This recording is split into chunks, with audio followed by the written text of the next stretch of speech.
일단 계시록 19장 펴시고 1절부터 9절입니다.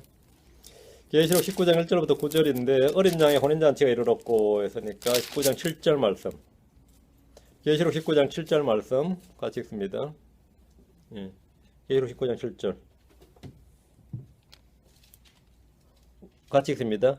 우리가 즐거워하고 기뻐하며 그분께 존귀를 돌릴지니 어린 양의 혼인잔치가 이르렀고 그분의 아내가 자신을 예비하였도다. 어린 양의 혼인잔치가 이르렀고 혼인잔치가 이르렀고 기도합시다. 오늘 말씀은 성경의 클라이맥스에 해당하는 본문입니다. 이 땅에서 바빌론의 멸망에 대한 환상을 보고 천사를 통해서 그 설명을 들었습니다. 대환란 때 큰 바빌론의 멸망은 먼저 종교적 영적 도시로서의 바빌론이 이 땅의 열왕들에게 멸망한다. 그게 17장이었죠.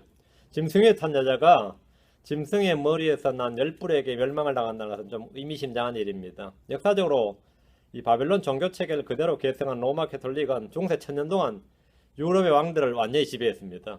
교황은 왕들보다 압도적으로 높은 지위에 있었고 왕들은 교황을 아련할 때 무릎을 꿇고 그 발에 입을 맞춰야 됐습니다. 교황은 때로 왕들을 임명하기도 하고 파면하기도 했습니다. 종교 권력이 정치 권력을 압도한 겁니다. 로마가 캐톨릭을 국교로 삼은 후에 로마 황제는 교회의 머리로 자신을 임명했습니다.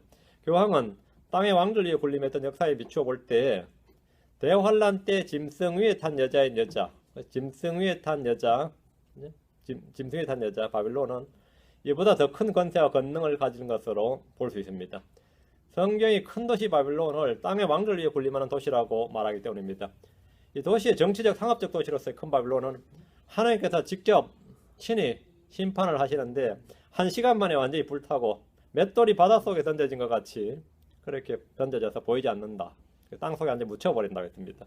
바벨론의 멸망은 자연현상이 아니라 대언자들을 통해서 이미 말씀하신 그대로 예언이 성취되는 겁니다. 땅에서 큰 바벨론이 무너지고 멸망하는 것을 본 후에 요한은 하늘에 있는 일들을 보고 됐습니다. 19장은 하늘입니다. 17장, 18장은 땅이었습니다. 19장 1절부터 6절에는 하늘에서 기쁨이 4번에 걸쳐서 기쁨이 선포되어 있습니다. 기쁨. 큰 바빌론이 멸망할 때 땅에서 슬피 울며 애곡하는 왕들이 있었고 상인들이 있고 배사람들이 있었습니다. 이와는 반대로 하늘에서는 큰 바빌론의 멸망을 기뻐하며 주님을 찬양하는 사람들 나옵니다. 하늘에서 기뻐하는 사람들이 나오죠. 하늘에서 할렐루야가 4번이나 울려 퍼지는데 1절에서 할렐루야 1절에 한번 나오고 3절에도 할렐루야가 나오는 아멘 할렐루야 나오죠. 4절에서도 할렐루야 이런 말이 나오고 6절에서도 할렐루야 이게 할렐루야 아시죠? 야를 할렐루가 프레이즈입니다. 찬양하라고 야가 여호와의 준말이죠. 야가 하나님 이름입니다. 야가 하나님 이름. 그 야를 찬양하라. 그 여호와를 찬양하라. 주를 찬양하라 하는데 찬양하라. 4번 여기 지금 나옵니다. 4번 중에서 2번은 그 1절과 3절 2번은 바빌론의 멸망과 같은 주의 심판에 대한 기쁨의 찬양이고 4절과 6절에서는 다가올 사건, 즉 어린 양의 혼인잔치에 대한 찬양입니다.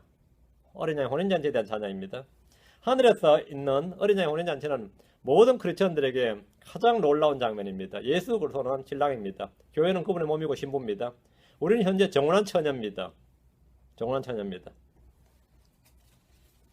우리는 요한계시록에서 신부란 말씀을 볼 수 있는데 3번 나옵니다. 계시록 21장에서 2절 9절 신부란 말에 나오죠. 계시록 21장 2절에 신부 9절에 신부 다음 22장으로 가서 22장 17절에 성령과 신부에서 신부가 말씀하시기를 나오죠. 신부 신부란 말이 3번 나옵니다. 저 하늘에 있는 교회는 주름이나 그런 것이 점이 없는 흠이 없는 그런 것이 없는 영광스러운 교회고 거룩하고 흠이 없는 교회. 정결한 신부죠. 정결한 신부입니다. 침례 요한은 예수님께서 신부를 얻는 신랑이고 자신은 신랑의 친구라고 말합니다. 구약의 성도들은 신랑의 친구들에 해당합니다. 신약의 성도들은 그분의 몸, 교회이며 신부에 해당합니다. 대환란 때 성도들은 신부의 친구들에 해당합니다. 신약 성도들은 그분의 몸, 교회고, 그렇죠? 자, 이들은 처녀들인데 대환란 때에 구원받는 사람들은 처녀들인데 혼인잔치에 초대를 받은 손님들이다 이렇게 말합니다. 이런 구분은 성경을 통해서 명백하게 볼 수 있습니다. 예를 들어서 신랑을 맞으러 나가는 10명의 처녀 이야기가 마태복음 25장 10명의 처녀 이야기가 나오죠. 10처녀 비유가 나오는데 대부분 교회에서 열처녀를 이 교회로 설정을 해가지고 구원받는 사람, 구원 못 받는 사람 이런 식으로 설교를 많이 합니다. 근데 여러분도 알다시피 예, 신부는 손님은 신부가 될 수 없고 손님은 신부가 될 수 없고 신부는 손님이 될 수가 없습니다. 그렇죠? 그래 있을 수가 없는 이야기예요. 그리고 신부가 들어오지 않았는데 문 닫는다. 그런 일도 있을 수가 없는 일이죠. 있을 수가 없는 일이란 말이죠. 예. 예를 들어 신랑을 맞으러 가는 열매의 처녀들은 신랑을 만나러 간 것이지 결혼하러 간 게 아니에요. 신랑은 결혼식에서 돌아오고 있었는 거지 결혼하러 온 것도 아닙니다. 그렇죠? 그러니까 우리가 이제 마태복음 25절 열처녀를 신부로 두면, 신부로 설정을 해버리면 해석 자체가 성경 해석이 다 틀려버린 거죠. 그들은 신부의 친구들로서 들러리들입니다. 어린 양은 하늘의 거룩한 성 예루살렘에 살게 됩니다. 그래서 성경은 거룩한 도시 예루살렘을 신부라고 표현합니다. 계시록에 보면 예루살렘을, 새 예루살렘, 하늘의 예루살렘을 신부라고 표현하는 장면이 있죠. 신부. 계시록 21장 2절 보면 그런 표현이 나오죠. 계시록 21장 2절 보면 예, 거룩한 도시 새 예루살렘이 신부가 자기 남편을 단장한 것 같이 일어나오고 9절에 보면 예, 신부를 보여준다고 하면서 이리로 오라 내가 신부 곧 어린 양의 아내를 내게 보여주리라 하면서 10절에는 뭐 나와요? 예, 저 큰 도시 곧 거룩한 예루살렘을 내게 보여주었는데 거룩한 예루살렘을 신부라고 지금 말한 장면이죠. 땅의 큰 도시 바벨론이 창녀의 음녀였다면 하늘의 예루살렘은 거룩한 도시고 어린 양의 아내다 이렇게 되어 있습니다. 우리는 지금 중동 땅에 있는 예루살렘, 우리 성지순례 가는 예루살렘 있죠. 그 땅이 아니라 하늘에 있는 예루살렘에 대한 주의 말씀을 보고 있습니다.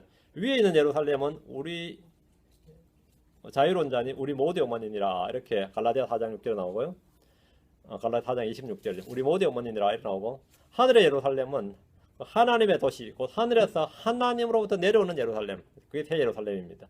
이 예루살렘을 성경에서는 살아계신 하나님의 도시, 곧 하늘에 있는 예루살렘 이렇게 말합니다. 살아계신 하나님의 도시, 하나님의 도시, 곧 하늘에 있는 예루살렘. 계시록 21장 지금 2절에서는 예, 나 요한이 보며 거룩한 도시 새 예루살렘이 신부가 자기 남편을 위해 단장한 것 같이 예비한 채 하늘에서 하나님으로부터 내려오더라. 하늘에서 하나님으로부터 내려오더라. 거룩한 도시 새 예루살렘 이렇게 말합니다. 이것은 전능자 하나님과 어린 양께서 친히 거하시고 그 도시의 성전이시기 때문입니다. 우리가 영원히 거하게 될 도시가 바로 이곳 예루살렘, 새 예루살렘, 거룩한 도시, 하나님의 도시, 예, 하늘의 예루살렘입니다. 우리는 어린 양의 신부라 불리는 거룩한 도시 새 예루살렘을 보는데 성경은 왜 이 도시를 걸어서 신부라고 부릅니까?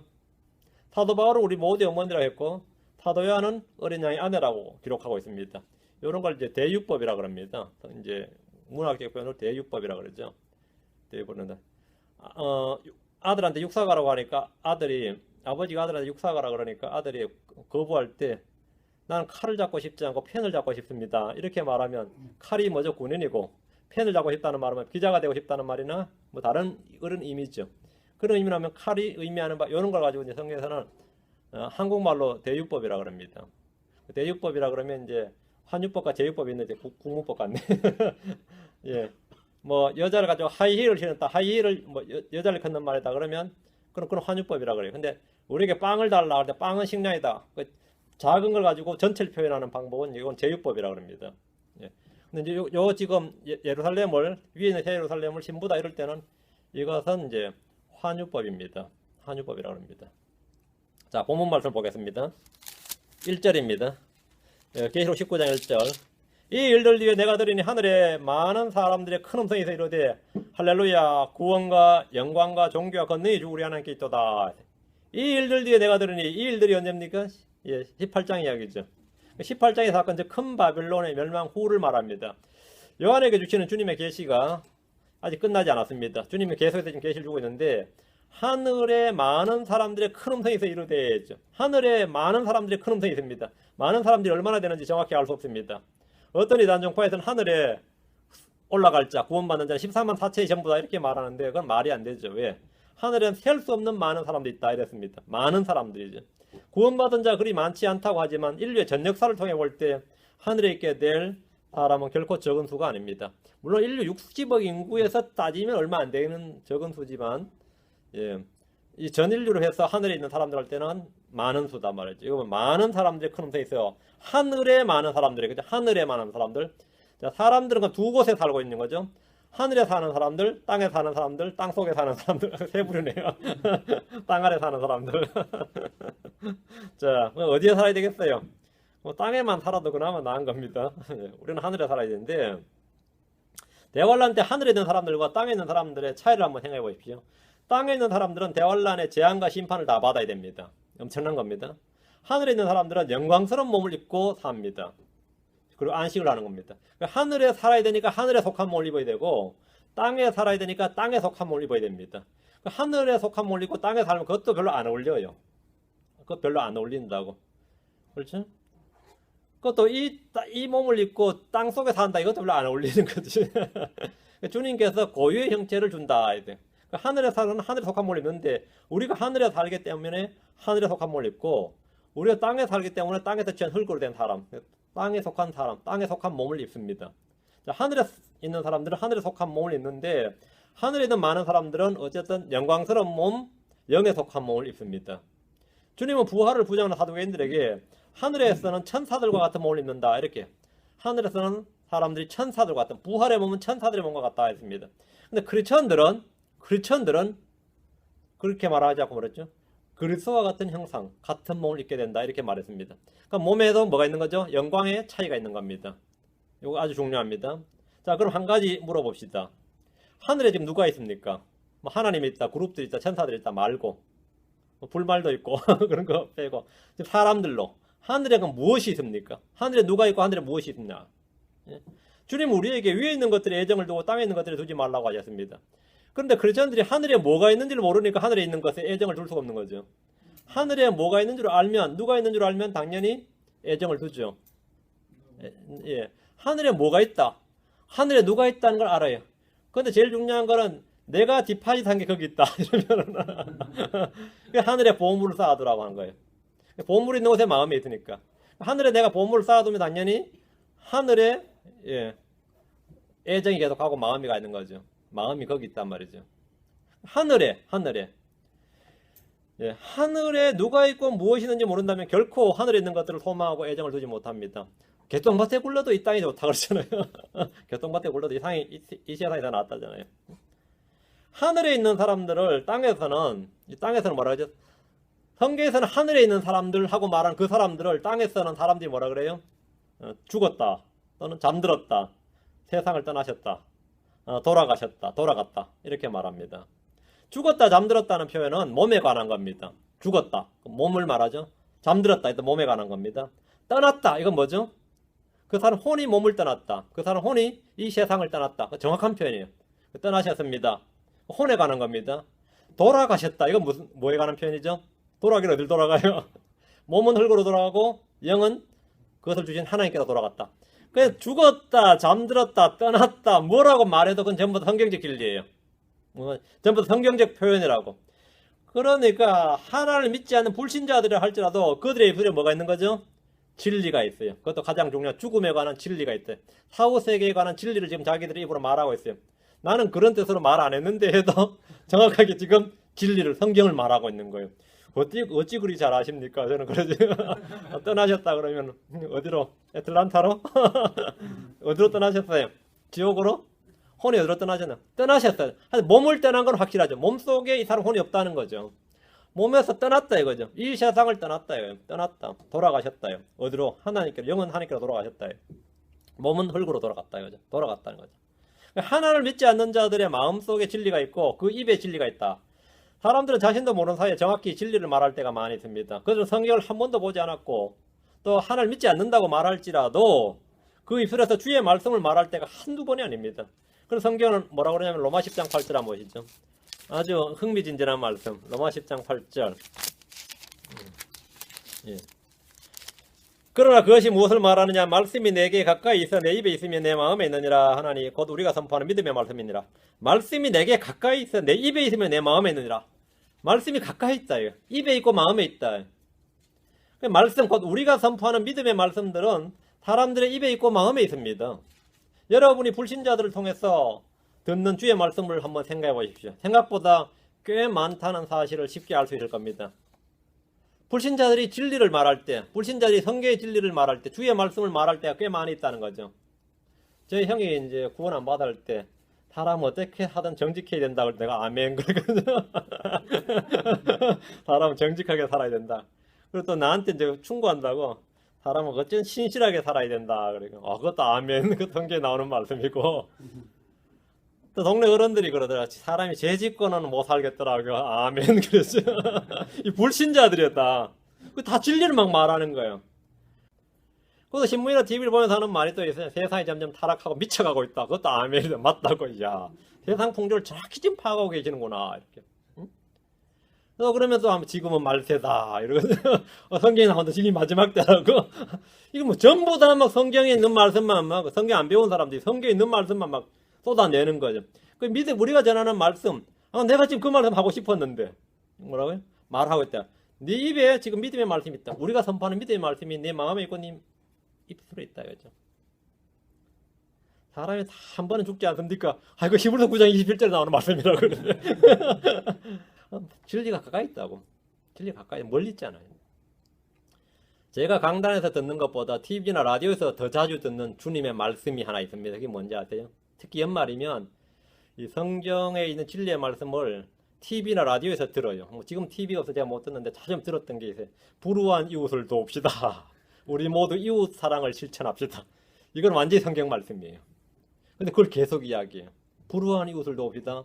우리 모두 이웃 사랑을 실천합시다. 이것은 정확하게 주의 말씀입니다. 불신자들이 입에다 지금 주의 말씀이 막 선포되고 있는 거죠. 우리 주위에 있는 이웃을 돕자는 거예요. 그건 성경 말씀이에요. 들으면서 아멘. 그렇죠. 아멘. 야, 아멘. 우리가 선포하는 믿음의 말씀이 사람들의 입에 있고 마음에 있습니다. 이웃을 사랑하자. 이웃을 돌보자. 이웃을 도와주자. 세상 사람들이 다 하는 말인데 그거 다 성경 말씀이에요. 성경이 그것도 아주 중요한 핵심 계명 중에 하나입니다. 핵심 계명이에요. 이렇게 주의 말씀을 막 한단 말이죠. 주의 말씀에. 땅에 사는 사람들이 그렇죠? 많아요. 지금 하늘에 지금 다시 계시로 와서 하늘에는 많은 사람들이 있다는데 부활한 구약 성도들이 있습니다. 휴거 때 들림받은 신약 성도들이 있습니다. 대환란 때 들림받은 환란 성도들이 있습니다. 요한은 하늘에 많은 사람들의 큰 음성이 있고 그들의 음성을 들었습니다. 하늘에 있는 많은 사람들에 대해서 한번 생각을 해보십시오. 하늘에 많은 사람들이 있다. 이것이 바로 하늘 왕국입니다. 헤브니 킹덤이에요. 킹덤 오브 헤븐이 아니고 헤브니 킹덤입니다. 하늘 왕국입니다. 지금 우리가 죽어서 우리 혼이 가는 것, 하늘 왕국인데 지금 요한이 말하는 것은 혼이 아니라 다 사람들 그 자체 하늘 왕국이에요. 부활한 사람들이 있는 거죠. 이미 여러 차례 반복해서 다루었지만 다시 한번 살펴보겠습니다.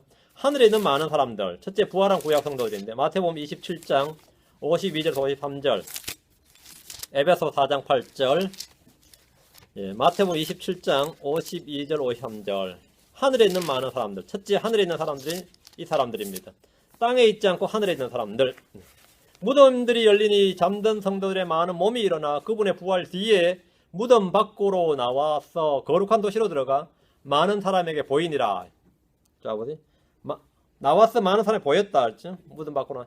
이 사건은 예수님의 십자가에서 죽으실 때 일어난 사건인데 구약 성도들의 몸이 일어났고 주님의 부활 뒤에 구약 성도들의 몸이 무덤 밖으로 나와서 많은 사람에게 보였습니다.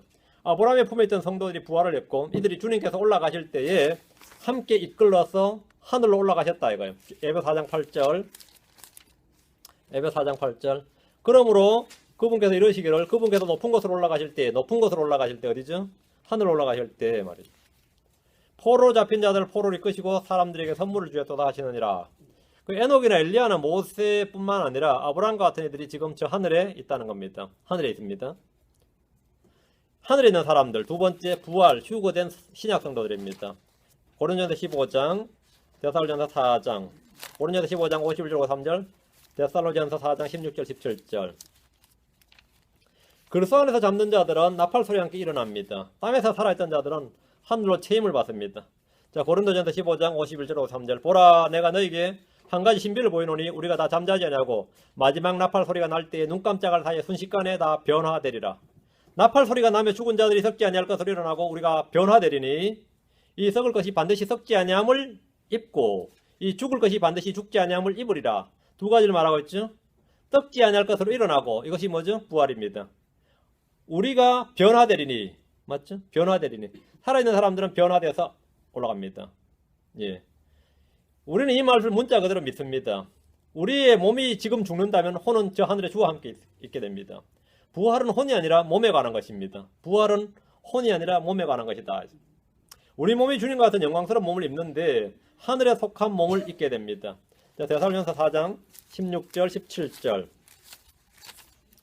예, 주께서 호령과 천사장의 음성과 하나님 나팔 소리 함께 친히 하늘로부터 내려오시리니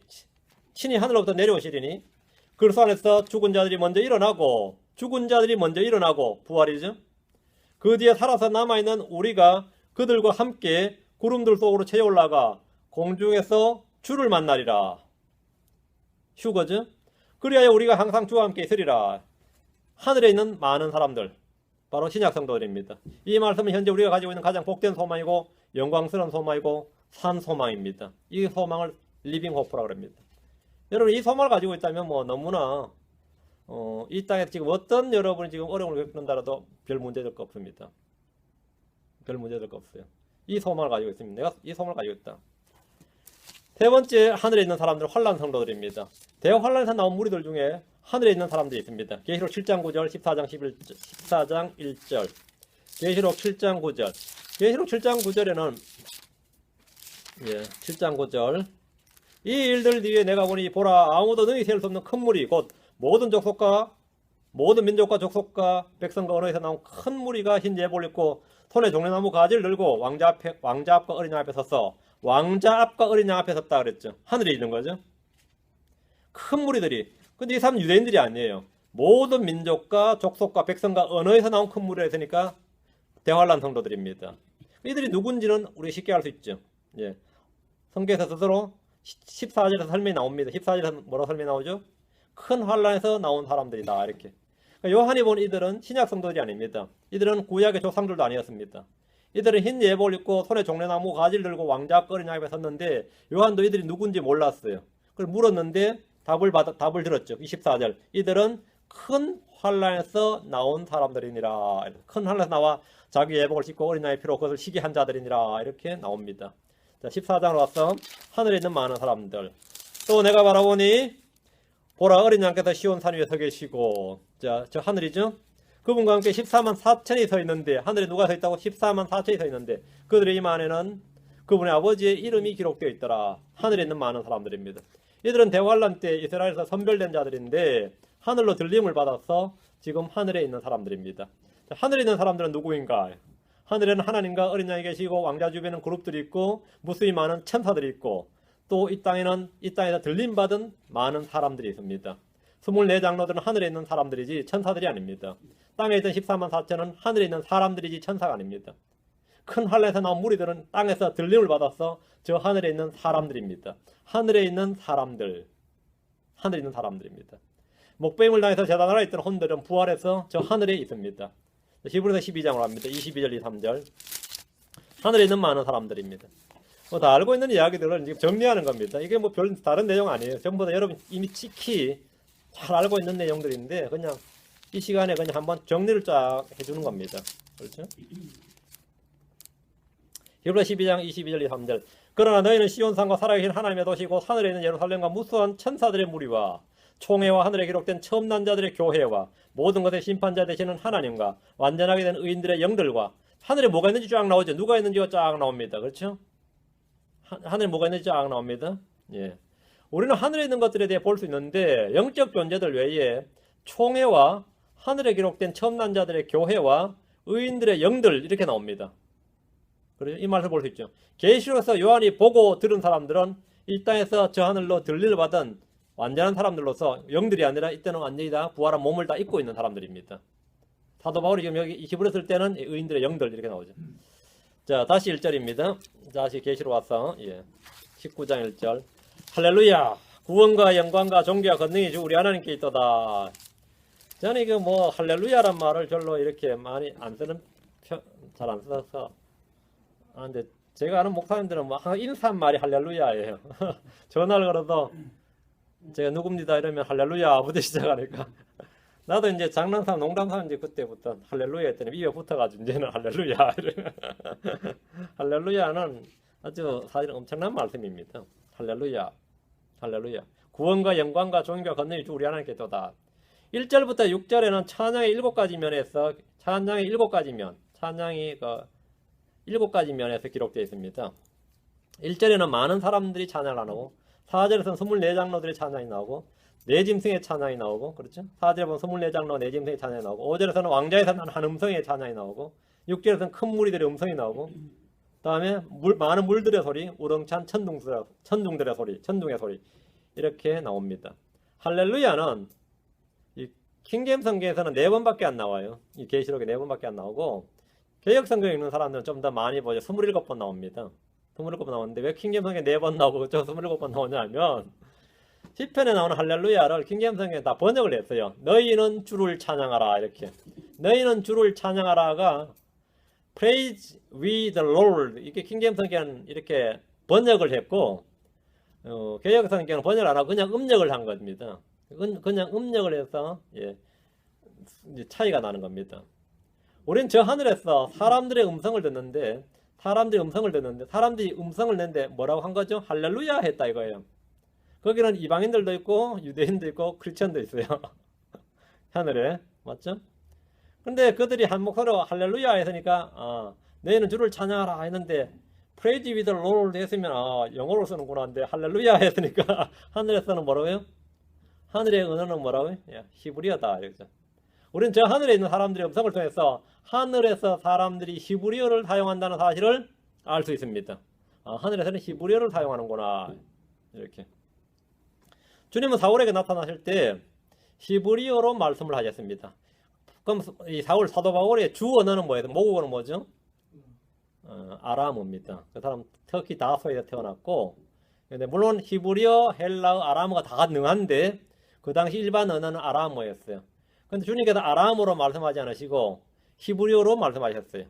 근데 이건 물론 사도 바울은 3가지 다 능했습니다. 히브리들 앞에는 히브리어로 설교할 수 있었고 말씀 전할 수 있었고, 총독들 앞에는 헬라어로 설교했는데 네가 우리말 아느냐 이거예요. 바울은 그 뭐 언어 문제가 전혀 없었던 사람인데요. 주님께서 히브리어로 말씀을 하셨어요. 흔히 뭐 이 모순절파나 이렇게 은사주의 강조하는 쪽에서 뭐 천상의 언어니 뭐 영음이니 뭐 천사의 언어 할 때 천사의 언어 천사의 소리는 히브리어입니다.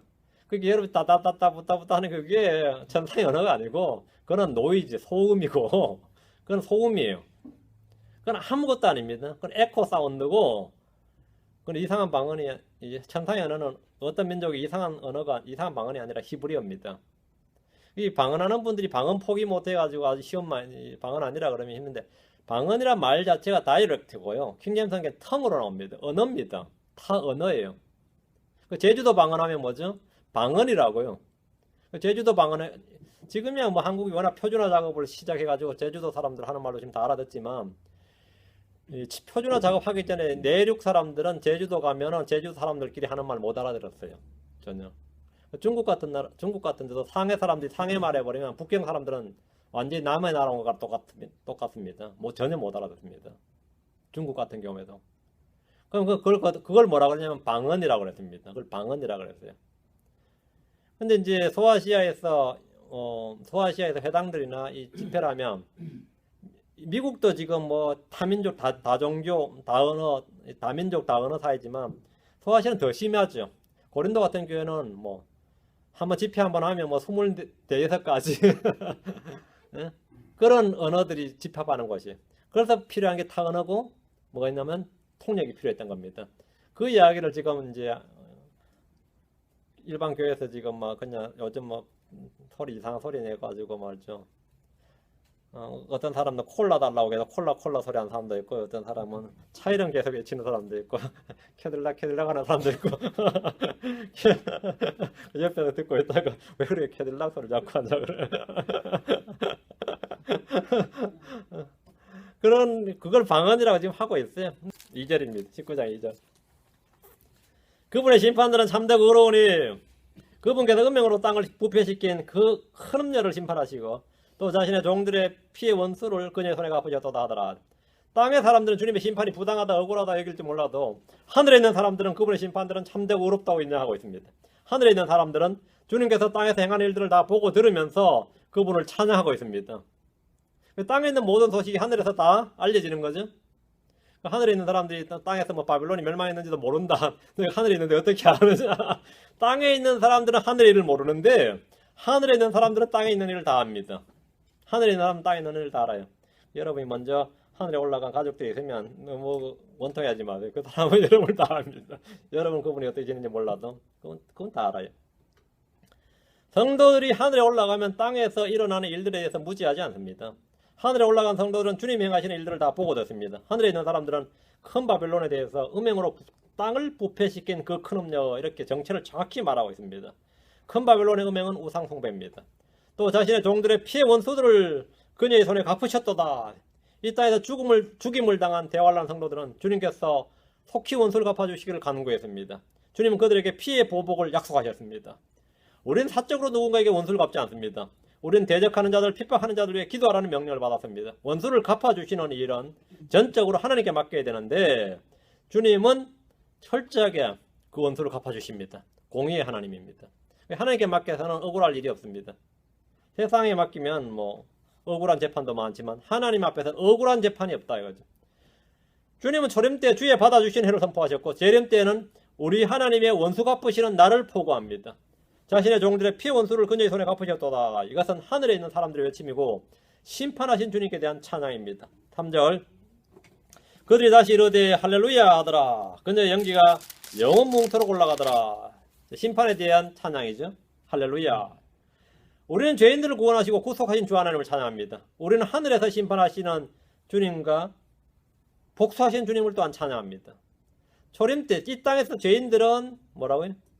구속하신, 구원해 주신 주님을 찬양하고 하늘에서 우리는 심판하신 주님을 찬양합니다. 땅과 하늘, 은혜의 때와 보복의 날의 차이입니다. 하늘에 있는 많은 사람들이 할렐루야 하고 외치는데 이건 히브리어 발음을 다른 것이고 킹제임스 성경을 보면 H자가 없죠. 할렐루야 이렇게 돼 있죠.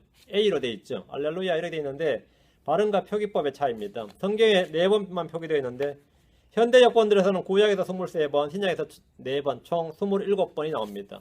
영어 킹제임스 성경은 시편에 나오는 할렐루야가 이 23번 전체를 다 Praise we the Lord, 너희는 주를 찬양하라 이렇게 번역을 했습니다. 할렐루야에서 야는 주 하나님의 이름입니다. 혹시 한번 시편을 가보면 시편 68편 4절 시편 68편 4절 하나님께 노래하며 노래로 그분의 이름을 찬양하라. 자신의 이름 모르냐? 자신의 이름 야를 힘입어 자신의 이름 야를 힘입어 하늘들을 타신 분을 높이 찬양하며 그분 앞에 기뻐할지어다. 자신의 이름 야 JAH죠. 자신의 이름 야. 예전에 제가 살던 동네에서는 표준어가 어른이 부르면 애들은 예가 아니라 야였습니다. 동주야 그러면 야 그래요. 내가 야. 저는 초등학교 몇 학년 때까지 야 했던 것 같아요. 야 그래서 근데 그 야가 하나님 이름이라는 사실을 알고 깜짝 놀랐어요. 주의 이름이 야. 근데 요즘은 야 하면은 그 예란 뜻으로 쓰는 일은 없고, 우리 집에 가면 야는 야 임마 할 때 야. 그 야야 그때 야 하면 뭐요? 호통칠 때나 부를 때 경고할 때 그때 야 그래요. 야 그래요. 하여튼 쓰기는 쓰더라고요. 야 하는 말은 쓰는데 야 그건 주의 심판의 주를 지금 부르는 것 같아요. 야 그래 야 예. 야 하늘에서 심판하신 주 하나님을 찬양하는데 그녀의 연기가 영원 뭉토록 올라가더라 했는데 이 말씀이 심판의 하나님을 찬양하고 있다는 거죠. 큰 바벨론이 받는 심판이나 짐승의 형상에게 경배하고 표를 받는 자들이 받는 심판은 불과 유황으로 타는 불에 던져진 것으로 고통의 연기인데 그들의 고통의 연기가 영원 뭉토록 올라가는도다. 짐승과 그의 형상에 경배하는 자들과 그의 이름에 표를 받는 자는 누구든지 낮이나 밤이나 안식을 얻지 못하는도다. 고통의 연기. 고통의 연기. 지옥불은 꺼지지 않습니다. 혼이 지옥에 던져진 자들은 큰 왕자 심판을 받은 뒤에는 불못으로 던져집니다. 영원한 생명을 주시는 분께서 그 생명을 거절한 자들에게 영원한 저주의 형벌을 주십니다. 복과 저주, 생명과 사망, 하늘과 지옥이 우리 앞에 있습니다. 우리는 복과 생명을 택해야 됩니다. 하나님의 사랑을 강조하면서 문자적 지옥이나 저주나 심판을 부정하는 사람들은 속은 자들입니다. 지옥의 불길과 고통의 연기는 그 사실을 불신하고 부정한다고 해서 없어지는 것이 아닙니다. 영원 뭉쳐로 올라가더라. 그걸 찬양하고 있습니다. 4절 또 24장로와 네 짐승이 엎드려서 왕좌에 앉으신 하나님께 경배하며 이르되 아멘 할렐루야 하니. 성경에서 마지막으로 언급되는 24장로입니다. 우리는 이미 이들이 누구인지 그 정체를 배웠습니다. 24장로는 왕좌 둘레에 앉아있고 흰옷을 입고 있고 머리에 금관을 쓰고 있었습니다. 어린 양의 피로 구속받은 자들로서 신약의 크리스천들을 예표합니다. 이들은 주님 앞에 엎드려 자신들의 관을 던져 드렸습니다. 이들은 저마다 하프와 향이 가득한 금병들을 가지고 어린 양 앞에 드렸고 그분 앞에 엎드려 영원 뭉토록 살아계시는 그분께 경배했습니다. 24장로 하늘에 사는 일이 뭐였죠? 하프니까 찬양이죠. 금병을 들었다. 기도였습니다. 그 제사장의 직무죠. 경배와 찬양 하나님께 엎드렸다. 이거 경배거든요. 그 제사장적 직분을 하늘에다 계속 행하고 있었던 거죠. 지금 본문에서도 24장로가 하는 일은 엎드려 왕좌에 앉으신 하나님께 경배하며 찬양하는 것입니다. 경배 찬양. 향은 기도였어요. 자, 하늘에서 하는 일입니다. 24장로에 관한 말씀을 보면 우리가 저 하늘에 올라가서 무엇을 하는지 알 수 있습니다. 우리가 저 하늘에서 뭘 하는 거죠? 하프와 향로와 경배, 엎드려 경배하는 것. 하늘에서 아무 할 일이 없는 줄로 아는 이들은 성경의 무지한 자들입니다. 하늘에서 할 일이 있습니다. 하늘에 올라간 사람들은 하늘에 놀러 간 것이 아니라 하늘에 살러 간 것입니다. 하나님께서 하늘로 불러오실 때는 놀라고 부른 게 아니라 여기서 살라고 부르신 겁니다. 하늘 우리의 뭐라고요?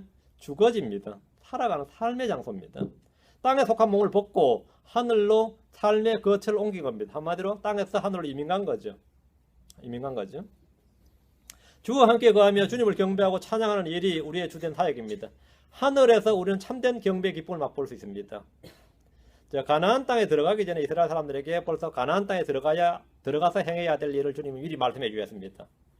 그 40년 동안 뭐 했죠? 가나안 땅을 밟아보지도 못하고 사람들이 뭐 했어요? 광야에서 예행 연습을 했죠. 우리는 하늘에서 어떻게 살아야 될지 지금 예행 연습하고 있습니다. 그렇죠? 이 땅에서. 여러분 이 땅에서 하늘에 올라가서 해야 될 일을 예행 연습하고 그 말씀들을 지금 다 배우고 있는 겁니다. 하늘에서는 어떻게 되냐? 이 크리스천의 성경대로만 한다면 이게 정말 천국이겠네 싶으면 그게 맞다고. 하늘에 가면 그렇게 된다고요. 이대로만 하면 이 땅에서는 잘 안 되는데 여기 하늘에서는 된다고요. 근데 하늘에서 갑자기 하면 여러분 다 당황하시겠죠. 요즘 뭐 하잖아요. 당황하셨죠 고객님 하잖아. 당황하셨죠가 아니고 여기서 실천하다가 사람들은 전부 다 자연스럽습니다. 다 들은 말씀이고 다 아는 말씀이고 익숙한 건데. 근데 안 그런 사람들은 좀 당황스러울 겁니다. 내가 살다 온 도시하고 이게 너무 달라가지고 여러분이 하늘에 간다고 몸만 바뀐다고 다 바뀌는 거 아니에요. 혼은 그대로 올라가는 건데 물론 새롭게 된다 치지만 다 새로 배우는 겁니다. 하늘에 다 새로 배우는 거예요. 내가 오늘 죽었다 그러면 나의 정신세계가 나의 혼이 하늘 그대로 올라가는데 하늘 가서 다 새로 배워야 되는 거죠. 여러분이 하늘에 가서 사는 겁니다. 사는 거. 제가 하고자 하는 말은 이거예요. 하늘에 살러 가는 겁니다. 주님께서 하늘에 살러 오라는 거죠. 뭘 하며 사느냐? 물론 뭐 스트레스 받을 일은 없으니까 그건 뭐 걱정 안 하셔도 되고. 근데 지금 우리가 성경을 부지런히 공부하고 말씀에 익숙해져야 되는 것은 이것이 삶의 연장선상이기 때문입니다. 연장선상이에요. 연장선상이에요.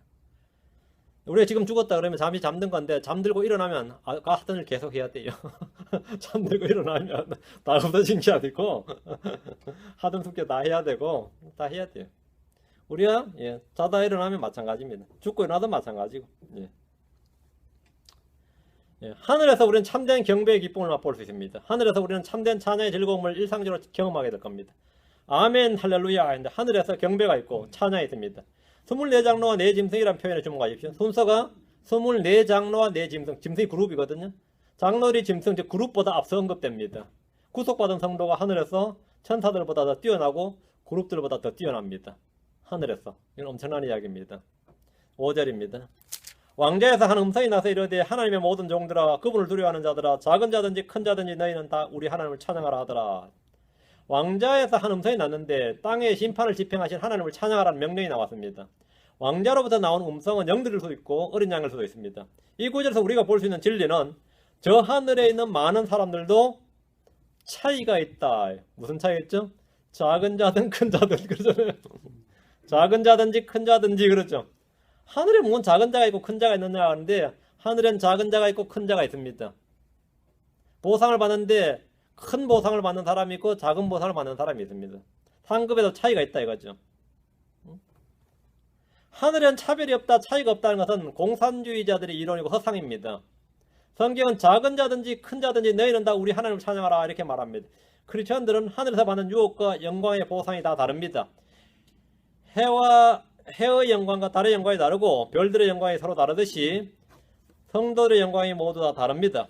히브리서 기자는 어떤 이들이 다른 이들은 고문을 당하되 더 좋은 부활을 얻으려고 구출받기를 원치 아니하였으니 The better resurrection, 더 좋은 부활을 얻으려고. 부활에도 뭐가 있다는 거죠? 더 좋은 부활이 있다. 그 뭐냐? 그건 유업의 영광에 관한 겁니다. 성경은 보상이 있고 더 큰 보상이 있다고 말합니다. 하늘에도 작은 자가 있고 큰 자가 있습니다. 하늘에 작은 자가 있다. 여러분이 저 하늘에서 큰 자가 되는 방법은 주님께서 말씀을 해주셨습니다. 더 큰 자, 누가 자기를 낮추는 어린아이같이 낮추는 자 그 자가 큰 자니라. 누가 큰 자니라. 이렇게 성경에서 말씀해 주셨습니다. 이 작은 명령들 중 하나라도 업신여기지 않고 그들 행하고 가르치는 자는 큰 자, 무시하는 자는 작은 자. 주님께서 큰 자 작은 자에 대해서 다 말씀해 주셨습니다. 다시 5절 하나님의 모든 종들아 그분을 두려워하는 자들아 작은 자든지 큰 자든지 너희는 다 우리 하나님을 찬양하라. 하나님은 찬양을 받으시기 합당한 분이십니다. 찬양은 주님의 어떠하심에 대한 우리의 반응입니다. 여러분 찬양이 뭔가 같아요? 찬양. 제가 말하는 찬송이 아니고 찬양입니다. 찬송은 노래고요. 우리가 찬양하자. 찬양과 경배. 우리가 찬양을 드립시다. 그러죠. 찬양이 프레이즈라는 건데 찬양이 뭐예요? 경이로움에 대한 반응이 찬양입니다. 경이로움에 대한 반응이 찬양이에요. 너희는 다 우리 하나님을 찬양하라고 하는데 이는 주님을 알 때, 주님 행하시는 걸 알 때 그 마음 속에서 터져 나오는 것이 그게 찬양입니다. 놀랍네. 그게 찬양이에요. 제가 이게 동주를 찬양한 적이 있어요.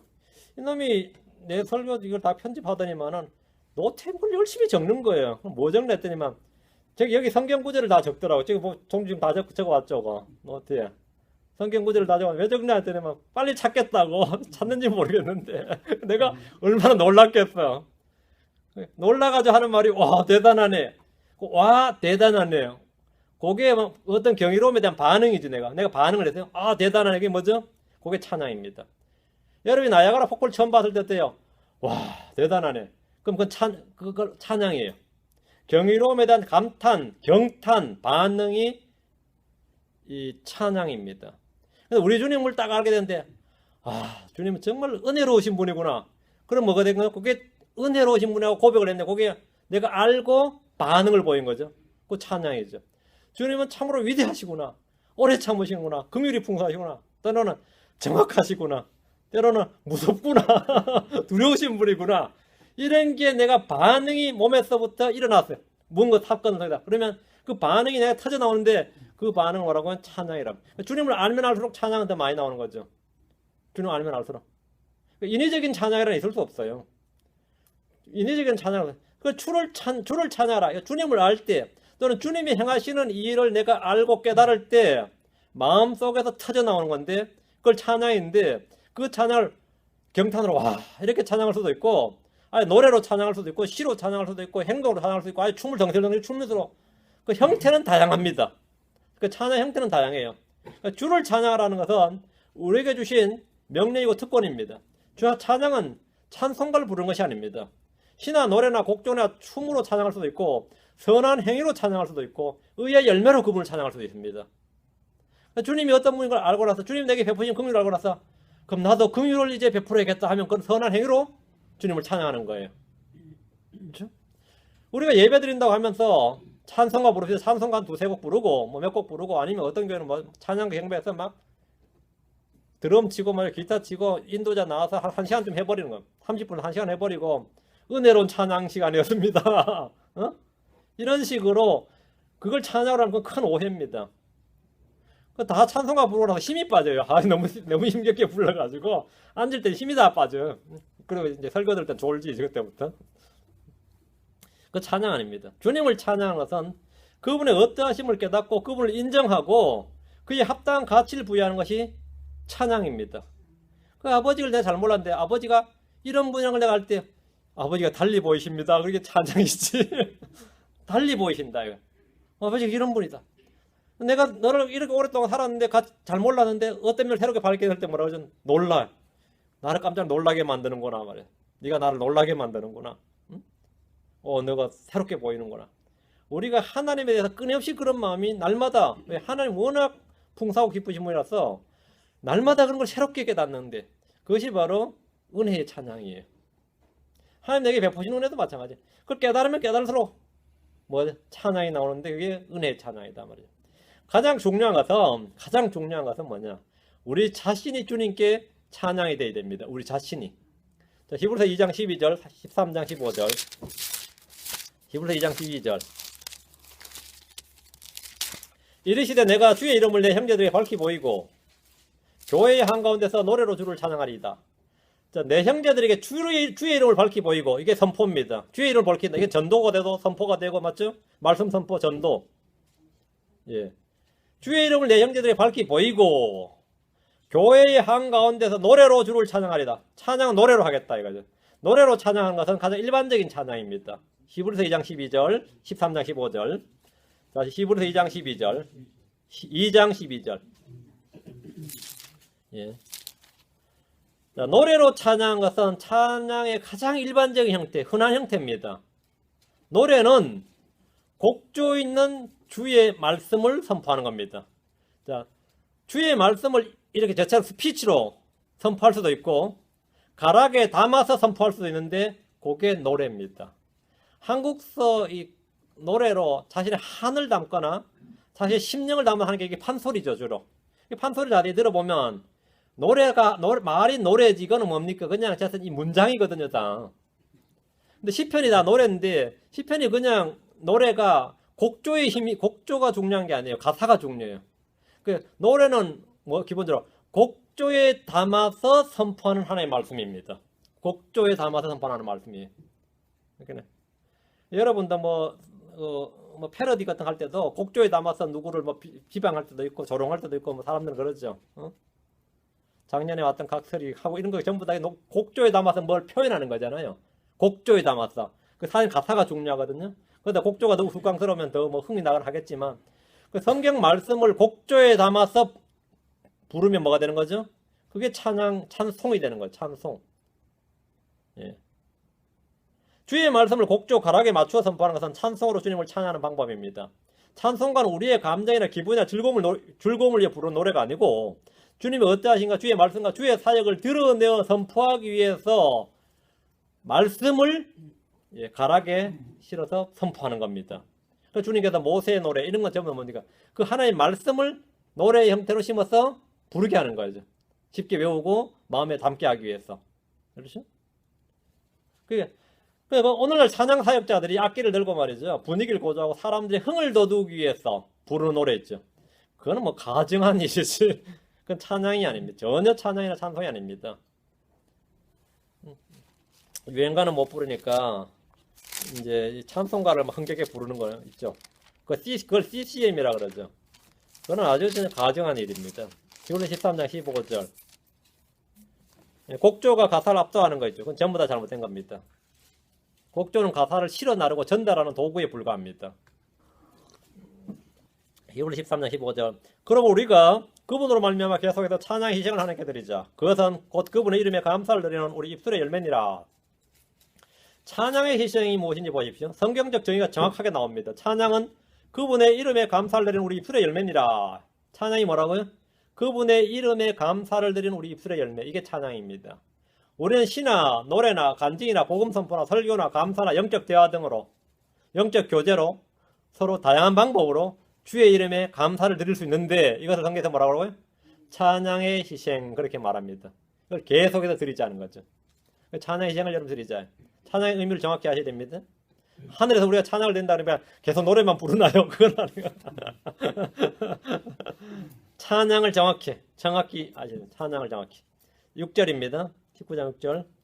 또 내가 들으니 큰 무리의 소리 같기도 하고 많은 물들의 소리 같기도 하며 우렁찬 천둥들의 소리 같기도 한 음성이 이르되 할렐루야 주 하나님과 전능하신 분께서 통치하시는도다 했습니다. 왕자에서 나오는 음성은 큰 무리의 소리, 물들의 소리, 우렁찬 천둥들의 소리와 같다 했습니다. 찬양의 핵심 내용은 주 하나님과 전능하신 분께서 통치하시는도다. 주님의 통치를 지금 찬양하는 거죠. 천년왕국의 통치입니다. 주님이 통치하는 세상이 하늘의 왕국입니다. 전능하신 분, 전능자란 말은 성경에서 58번이나 나옵니다. 하나님은 전능자십니다. 주 예수 그리스도는 전능자 하나님이십니다. 하나님 전능자, 하나님 곧 전능자 또는 전능자 하나님이라는 말씀이 성경에 반복적으로 나오는데 하나님과 전능자는 상호 교환적으로 사용되기도 합니다. 이 표현은 신약 성경에서는 거의 나오지 않다가 바울서 신서가 13권이나 되는데 그 중에 전능자라는 표현은 한 번밖에 안 나와요.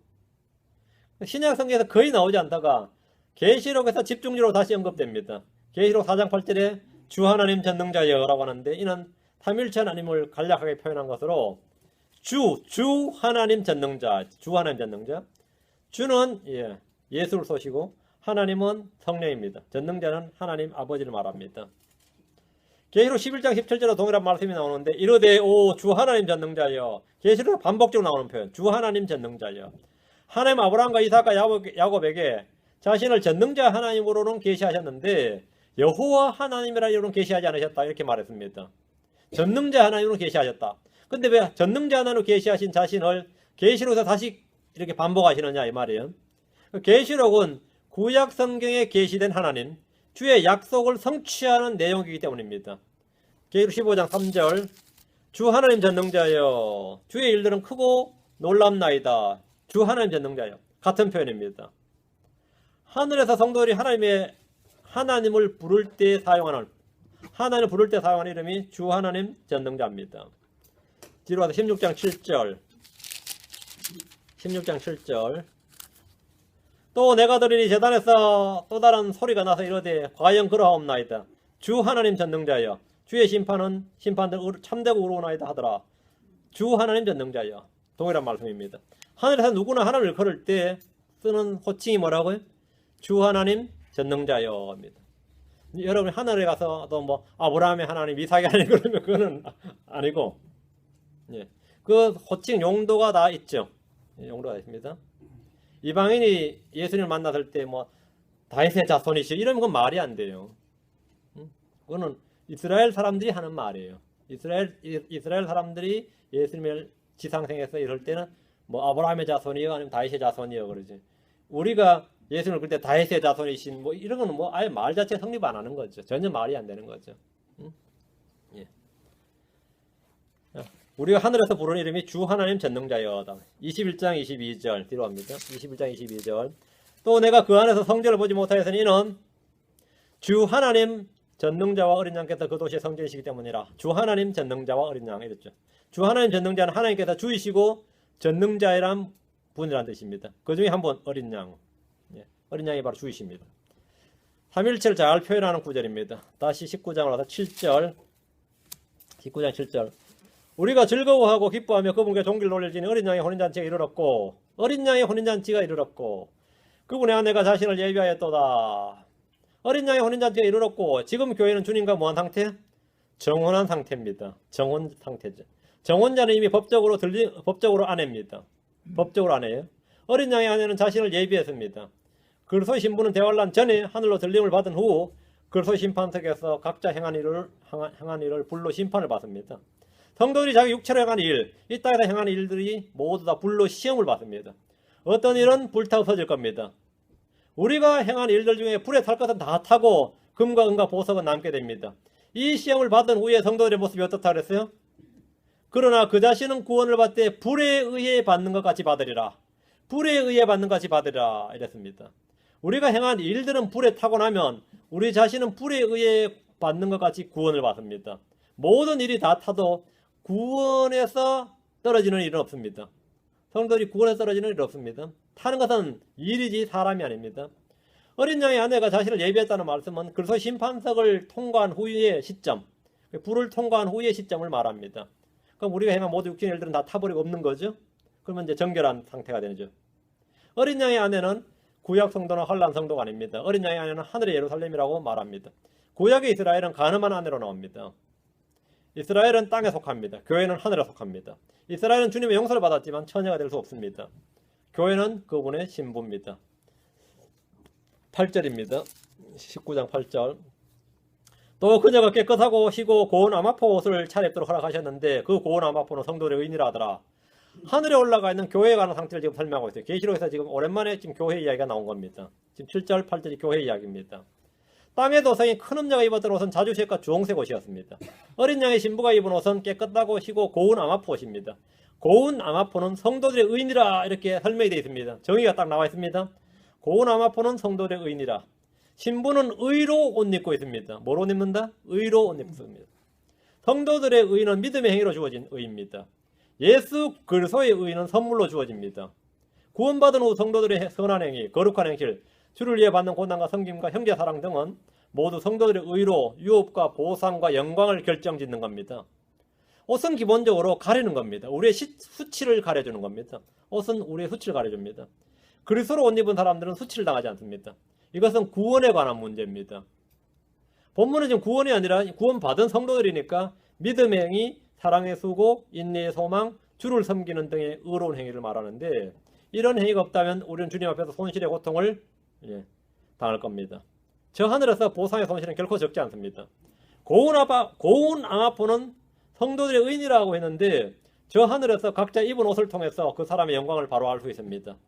이 땅에서도 뭐 옷 입은 거 보면 대충 알 수 있죠. 비싼 옷 입으셨네. 저 하늘에서 그 옷을 보면 그 입은 아마포 옷을 통해서 그 영광을 알 수 있다 이 말입니다. 성도들의 의인이라. 우리는 흔히 의를 말할 때 우리의 모든 의는 다 더러운 누더기 같으며 이 구절을 많이 인용합니다. 이사야서 64장 6절에 나올 때. 이 말씀은 육신의 의, 자기의에 대한 말씀이고요. 주님께서 말씀 지금 성도들의 고운 아마포에 해당하는 의가 무엇인지 우리가 알아야 됩니다. 우리의 의는 다 더러운 누더기 같다. 이거는 뭐죠? 그거는 구원받기 전에 육신의 의, 우리 육신의 행위, 율법의 행위 이런 걸 말하는 것이고 구원받은 성도, 하나님의 백성이라 불리는 사람들이 하나님 앞에서 의라고 그 아마포 옷으로 여겨지는 하나님께 아마포 옷이라고 말하는 그 의가 있습니다. 신명기 24장 10절 13절, 시편 112편 9절. 하나님께서 무엇을 우리에게 의라고 하셨냐? 우리가 입어야 할 나중에 우리가 입어야 할 의는 어떻게 되는가? 신명기 24장 10절에서 13절. 신명기 24장 10절에서 10절에서 13절입니다. 신명기 24장입니다. 내 형제에게 무엇을 구워줄 때에 너는 그의 집에 들어가 담보물을 취하지 말고 너는 밖에 서 있고 내게 구우는 자가 담보물을 가지고 밖으로 나와 내게 줄 것이며 담보물을 취하러 안으로 집에 들어가지 말라는 게 밖에 서 있다. 대문 밖에 서 있으라는 거예요. 그러면 그 사람이 담보물을 밖에 갖다 주면 받는 거예요. 안에 가서 자기가 막 가져오면 안 된다 이거죠. 그 사람이 가난하거든 너는 그의 담보물을 가진 채 잠을 자지 말고 해가 질 때 반드시 담보물을 그에게 다시 넘겨줄지니라. 빚도 안 갚았는데 담보물을 넘겨줘요? 넘겨주라고. 그리하면 돈이 떼일이라. 그게 아니라 그리하면 뭐라고요? 그가 자기 옷을 입고 자면 너를 축복하리니 그 일이 주 내 하나님 앞에서 내게 의가 되리라. 성경에서 말하는 의는 이겁니다. 내게 의가 되리라. 한마디로 이웃사랑, 형제사랑입니다. 담보물, 돈을 빌려주는 일인데 이익을 취하지 않고 도움을 주는 행위를 성경은 뭐라고 그러죠? 그 일이 주 내 하나님 앞에서 내게 의가 되리라 했습니다. 그 일이 어느 시대나 돈 문제로 고통을 받는 혼들이 많이 있습니다. 담보물을 취하지 않고 빌려주거나 담보물을 받은 뒤에는 도로 돌려줘 버리는 거죠. 그렇게 할 경우에 해가 지기 전에 돌려주면 그것이 뭐라고요? 주 내 하나님 앞에서 그 일이 내 하나님 앞에서 의가 된다. 일이 의가 된다요. 여러분은 그 의가 되냐 안 되냐 이 의는 뭐가 관련되어 있죠? 일과 관련되어 있습니다. 그리스도의 의는 믿음과 관련되어 있습니다. 성도들의 의는 뭐라고? 행위와 관련되어 있습니다. 그 일이 중요합니다. 그런 일을 안 했으면 의가 없는 겁니다. 신약에서 우리 주님께서 하신 말씀이 있죠. 누가복음 6장 35절에 오직 너희는 너희 원수들을 사랑하고 선을 행하며 아무것도 바라지 말고 빌려주라. 아무것도 바라지 말고 빌려주라. 엄청난 말씀이죠. 그리하면 너희 보상이 클 것이요 또 너희가 가장 높으신 이 아이들이 되리니 그분께서는 감사하지 아니하는 자와 악한 자에게 친절하시느니라. 하늘에서 보상을 크게 받는 가장 현실적인 방법이 뭐라고요? 아무것도 바라지 말고 빌려주라.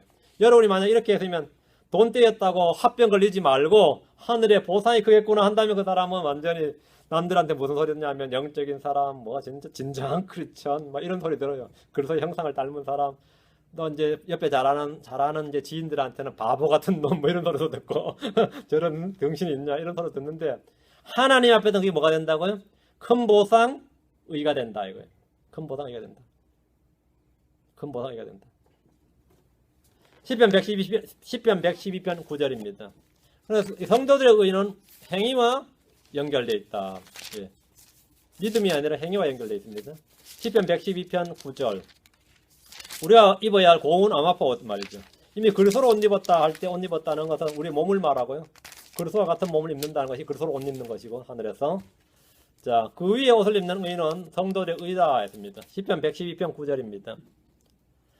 그가 재물을 흩어 가난한 자들에게 주었으니 그의 의가 영원히 지속되고 그의 뿔이 존귀하게 높여지리로다. 그가 재물을 흩어 널리 재물을 흩어 가난한 자들에게 주었으니 그의 의가 영원히 지속되는도다. 영원히 지속되는도다. 의의 옷을 입기 때문입니다. 근데 이 구절은 여러분께서 신약에서 보셨죠? 고린도후서 9장 9절에 이 구절이 나옵니다. 고린도후서 9장 9절에서는 사도 바울이 연보와 구제, 성도들의 연보와 구제 이 구제를 적용을 했어요. 여러분의 성도들의 연보와 구제가 아까운 일이 아니고 의와 연결되어 있다 이거죠. 그러니까 재물과 의가 함께 나온다는 사실에 주목을 하셔야 됩니다. 의란 뭔가를, 의라는 것, 성도들의 의라는 것은 성도들이 뭔가를 주고 베푸는 행위입니다. 베푸는 게. 이런 구절은 결코 헌금 요구나 은근히 압박을 가하는 설교가 아닙니다. 이제 윤 목사님 드디어 헌금 설교 시작하셨다. 뭐 이러면은 그런 부담 가지시죠 하고 성경 자체를 정확히 성경 자체를 크리스천이 된 후에 현실에서 내가 의를 갖고 싶다. 그리고 저 하늘에서 내가 영원한 의를 갖고 싶다 한다면 그리고 큰 보상을 받는 가장 실질적인 문제 이것은 뭐냐? 베푸는 겁니다. 널리 재물 흩어 가난한 자들에게 주었으니 네, 이겁니다. 야고보서 2장 15절 17절입니다. 야고보서 2장 15, 17절, 요한일서 3장 17절. 야고보서 2장 15절 17절, 요한일서 3장 17절.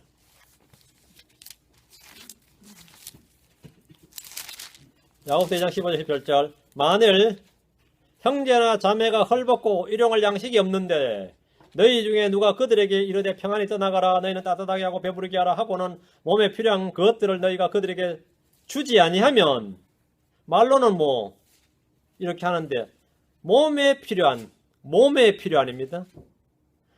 몸에 필요한 것보다 이거 따뜻한 정을 나누어야죠. 마음이 더 중요하지.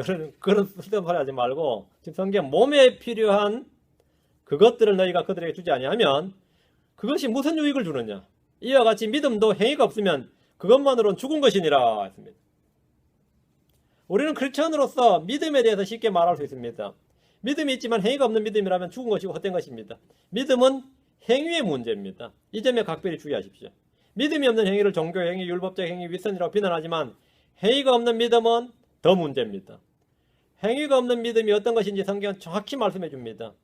믿음에 행위가 있다면 그것은 그 사람의 의가 됩니다. 그건 의가 돼요. 요한일서 3장 17절. 요한일서 3장 17절.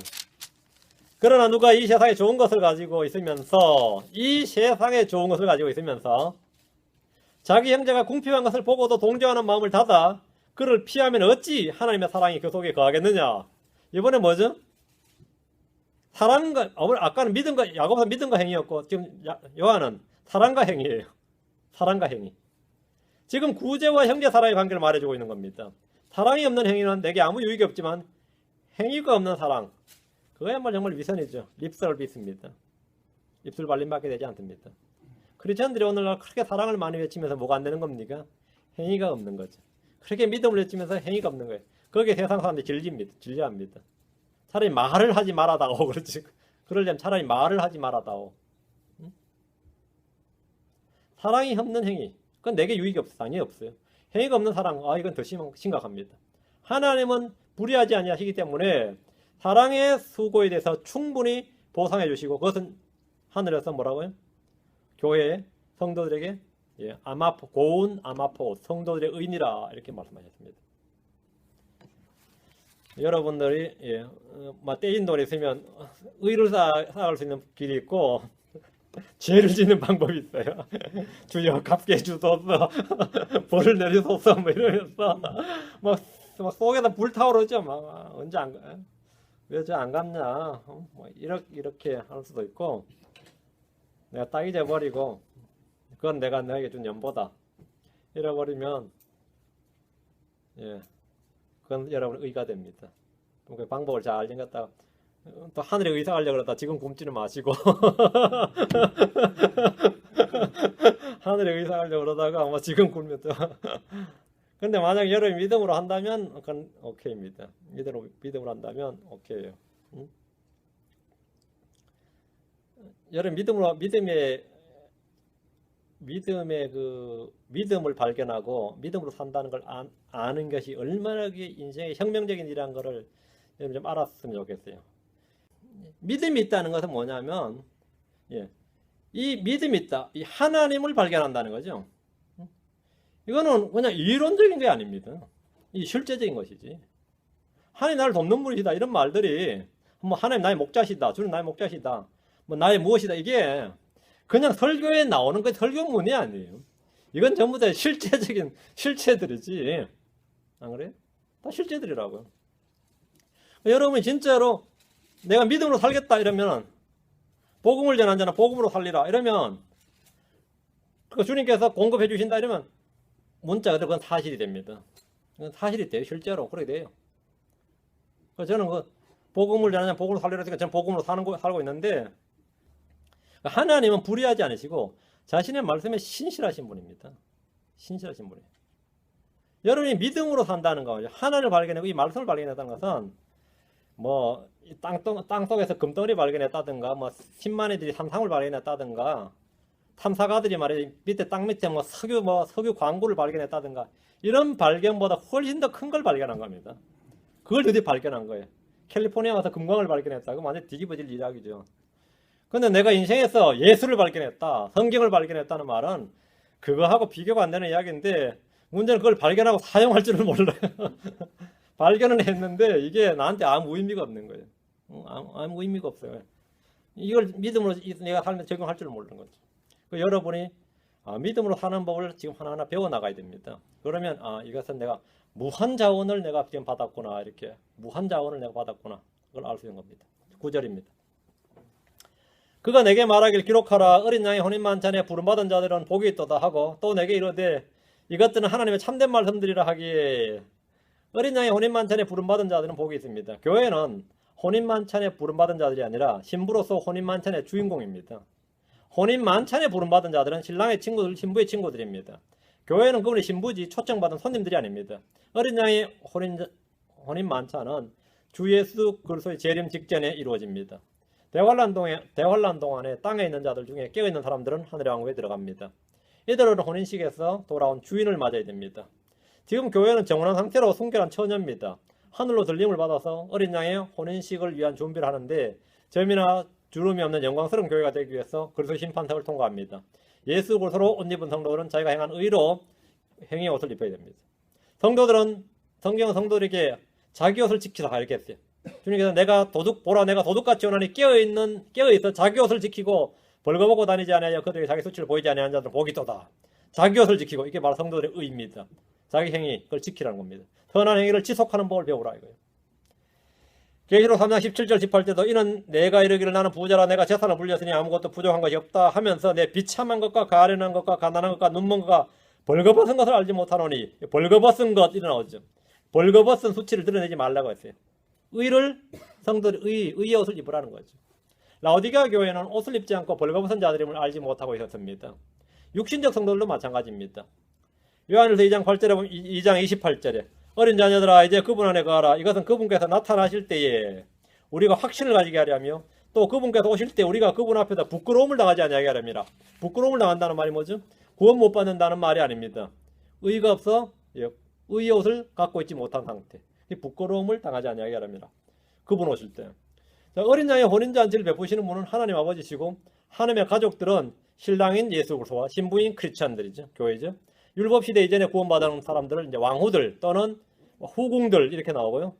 환란 때 들림받은 처녀들이 있고 율법 시대에 구원받은 이스라엘들은 친구들이라 불리고 환란 때 구원받은 이방인들은 손님들이라 불립니다. 이게 이제 하나님의 가족들 이렇게 혼인잔치에 참여하는 사람들이죠. 9절에 다시 19장 9절 또 내게 이르되 이것들은 하나님의 참된 말씀들이라 하기에 사도 요한이 계시로 받은 이 말씀들은 모두 하나님의 참된 말씀들입니다. 요한의 사적인 해석이나 저작물이 아니라 하나님의 참된 말씀들이다. 하나님의 참된 말씀들입니다. 주의 말씀은 순수하고 완전하고 영원합니다. 주의 말씀은 우리가 신뢰할 때 방패가 됩니다. 주의 말씀은 방패가 된다. 이 말씀을 듣고 믿는 모든 이들에게 주의 평강과 기쁨이 넘치기를 바랍니다. 오늘은 여기까지 합시다. 어린 양의 혼인, 우리 교회에 관련된 말씀들이 가장 많습니다. 어린 양의 혼인잔치니까 하늘에서 교회의 모습이죠. 기도합시다.